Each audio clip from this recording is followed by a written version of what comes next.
The U.S. economy is currently being squeezed between two massive macroeconomic forces. On one side, we have a historic technological capital expansion. On the other, a rapidly accelerating sovereign debt crisis. The U.S. Treasury is now generating a staggering $1.4 trillion in annualized interest expense, growing faster than the economy itself. Simultaneously, the private sector is diverting a massive share of GDP into corporate AI capital expenditures, projected to hit $800 billion this year. These two forces, the rising cost of debt and the drain of private capital into AI, are colliding at the Federal Reserve, the one institution responsible for managing the stability of the entire system. The market is currently betting that the Fed can handle this collision using its existing 2020 framework. However, the sheer scale of the interest burden creates a mathematical tension that the current playbook was not designed to resolve. The man that many experts expect to redress this tension is Kevin Warsh. To prepare for a potential shift in policy, Warsh has assembled 5 independent working groups, focusing on communications, the balance sheet, data, productivity, and the inflation framework. These committees are not staffed by traditional Fed insiders, but by hand-picked experts from academia and the private sector. This creates a parallel intellectual infrastructure, capable of generating new policy ideas outside the standard Fed consensus. By looking at the past work of these specific heavyweights, we can see a clear intent to reevaluate the reaction function that has governed the Fed for the last decade. This is a major structural pivot. Warsh is building a framework to manage the reality of government debt, while potentially using the productivity gains from AI to justify a rewrite of the neutral interest rate. The intellectual anchor for this shift is Nobel laureate Thomas Sargent, a key leader of the Inflation Framework Committee. Sargent's work centers on fiscal dominance, the theory that when government deficits reach a certain threshold, inflation is no longer a simple labor market issue, but a symptom of the government's total budget constraint. In this regime, traditional tools become counterproductive.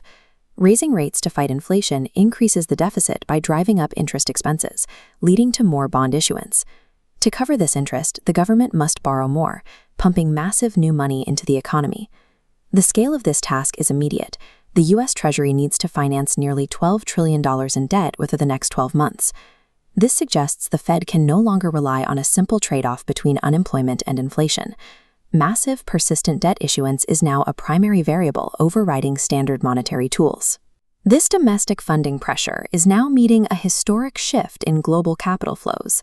Japan is currently the world's third-largest international investment surplus economy, making its capital moves a primary driver of global liquidity.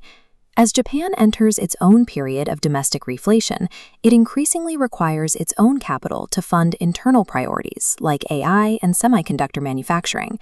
This is already visible in the $1.8 trillion Japanese government pension investment fund, which is beginning to tilt its massive allocations away from U.S. treasuries and toward domestic Japanese bonds.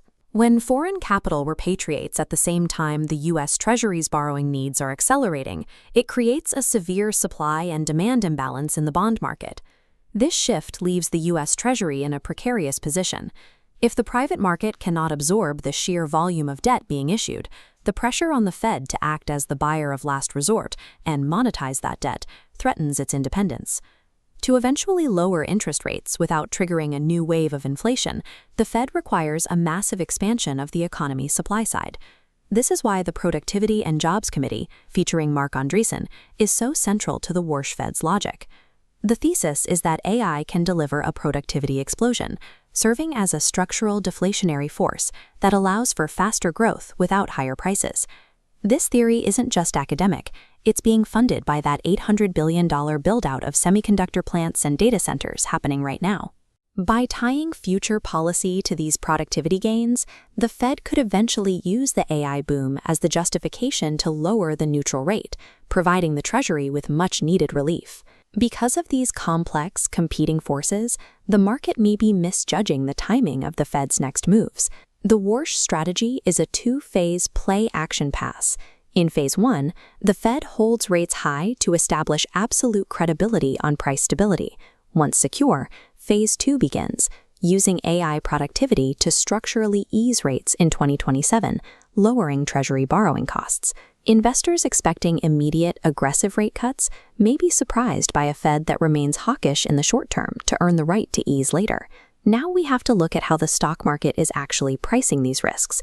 Current consensus estimates are pricing in a 15% three-year compound annual growth rate for S&P 500 earnings.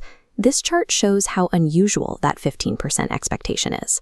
Traditionally, this level of growth is only seen when the economy is emerging from a recession.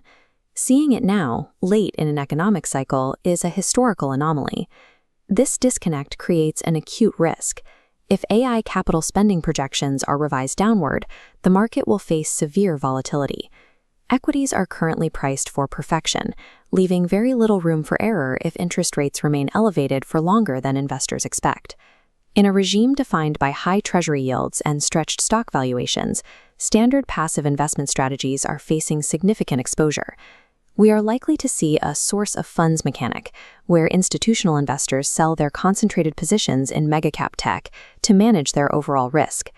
As this reallocation happens, the Magnificent Seven tech stocks transition from safe havens into the liquidity pool, funding a broader market rotation. This capital flows out of megacap tech and into cash, short-duration Treasury bills, and companies adopting AI technology. Navigating the transition to a Warsh-led Federal Reserve will require moving away from tech concentration and toward dynamic risk management, utilizing the short end of the Treasury curve until the structural easing phase finally begins.